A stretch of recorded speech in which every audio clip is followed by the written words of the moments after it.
Osteoarthritis is a chronic disease characterized by progressive breakdown of the articular cartilage, inflammation, joint dysfunction, pain, and disability. In a healthy joint, synovial fluid adapts its viscosity and elasticity to the movement and thereby protects surrounding tissues. The switch from one state to another occurs at the crossover frequency.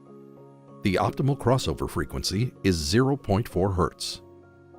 The viscoadaptivity depends on hyaluronic acid, HA, a major component of synovial fluid that helps to lubricate the joints and absorbs the shock.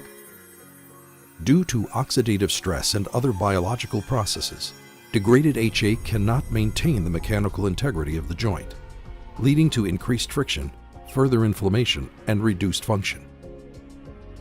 At the cartilage level, the chondrocytes cannot maintain the cartilage homeostasis, with both abnormal matrix production and degradation, hypertrophy, and calcification. Studies have shown that intra-articular injection of Synolis VA can reduce the joint pain quickly and improve the joint function. Synolis VA has a unique formulation with its patented synergistic action of high molecular weight HA and Sorbitol, a potent antioxidant.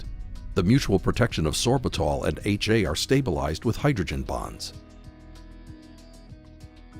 Synolis VA is designed to reach the optimal crossover frequency at which the switch from viscosity to elasticity occurs, outperforming the viscoelastic properties of healthy young synovial fluid. Besides the biomechanical effect, Synolis VA can lower the concentration of free radicals and inhibits macrophage migration into the synovial cavity. Synolis VA helps restore the viscoelastic properties of the synovial fluid and facilitates the reestablishment of joint homeostasis and mobility. Aptissen Synolis VA.